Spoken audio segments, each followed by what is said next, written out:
This is a PowerPoint that shows my own personal research into the company Urban Outfitters. I will investigate the macro and micro environments of Urban Outfitters and how this influences the company. Urban Outfitters was formed in 1970 when a couple of college students set out to open a retail store.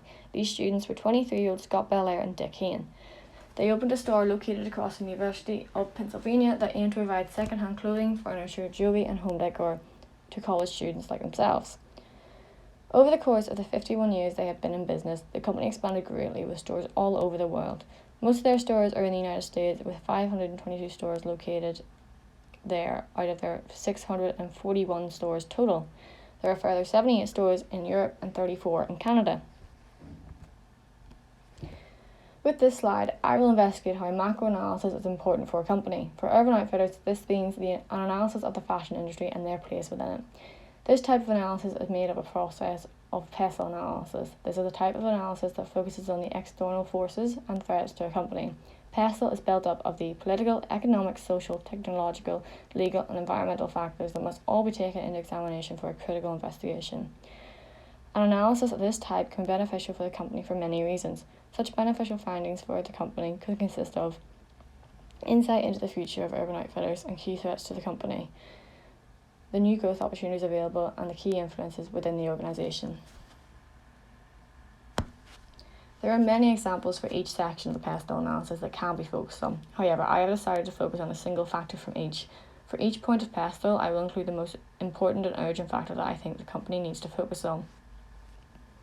An important political factor that Urban Outfitters should consider is the political interference seen in the apparel or retail shops. This relates to politicians agreeing to close unnecessary shops, with this being from the 28th of March 2020 in Northern Ireland.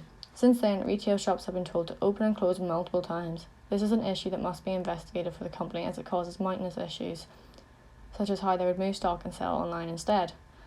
The economic factor that must be taken into consideration is now worldwide high unemployment rates, seen with 6 million people claiming unemployment benefits by the end of March 2020 in the United States. This means that Urban Outfitters will have to sell to a money-conscious public, and the lack of spending money must be acknowledged if Urban Outfitters is to have a strong presence in the fashion industry moving forward. To consider the social factors to Urban Outfitters, the global pandemic of 2020 must be taken into consideration again. With countries all over the world in mandated lockdowns or variants of such, people want to purchase comfortable clothing. It is estimated that the industry lost £640 billion in lost sales the past year. However, the purchases of sweats or loungewear options have increased by 40% by April 2020. To use this social factor to better the company, Urban Outfitters could advertise loungewear items instead of dresses and high heels on their website. The largest and most pressing threat to the technological section of the pestle analysis is the advances made in this area by other competitors. Competitors such as ASOS have made advances with experiences for customers whilst online shopping. ASOS offer virtual catwalks to customers so they can see all angles of a garment and have provided opportunities for customers to see their item in every size available. It could be advised for the company to invest more time and efforts into the viewpoints available of their items to allow a more immersive experience for the customer. Brexit is the most pressing issue for the legal aspect of this analysis, as exporting items to the EU can become difficult.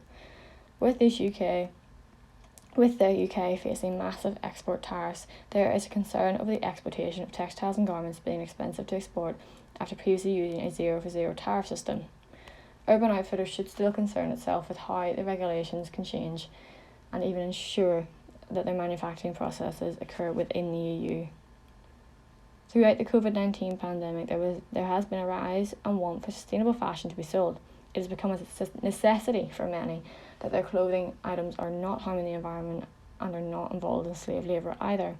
Urban Outfitters addresses this need perfectly as they offer a line of upcycled items of clothing that allow items to be recycled. However, Urban Outfitters is faulted by the packaging of their items as it contains a lot of plastic, and this could be an area for improvement. A microanalysis of any company contains the customers, suppliers, distributors, and competitors. These are all factors that must be analysed by a company to understand their market and business in many ways. The customer base for Urban Outfitters is a target market of young adults, both male and female, aged between 18 and 28. This age group can look towards Urban Outfitters for self-expressive, on-trend clothing that allows them to relate to their peers. This age group likely spends more money on clothing than those older than them, as they are less likely to have kids and a family to pay for. Urban Outfitters offers clothing for all the hobbies that take place in their customer age range, with slouch clothing items for skateboards and tight sequined miniskirts for nights out at clubbing venues. Urban Outfitters use a supply chain process platform called Manhattan Associates. This company helped raise productivity levels along with providing warehouse space and organisation to Urban Outfitters. However, this company has struggled throughout COVID-19, and many members of this company have had to take pay cuts to keep the company afloat. With this company failing, Urban Outfitters would struggle greatly with their productivity levels. Distributors hold an important part of the inner workings of Urban Outfitters. Retail distribution lines were completely disrupted in accordance with those shops on the high street. For example, shops such as Urban Outfitters had to deal with changes in their locations after the outbreak of COVID-19, as they began only accepting card, had to ensure hand sanitizers were available for customers, that masks were worn, that items of clothing were not tried on, and that there were only a limited amount of people in the store at once. Some main competitors to Urban Outfitters are varied, as Urban Outfitters sell clothing and furniture. Some competitors include American Apparel, Crate & Barrel, and Dot & Bow.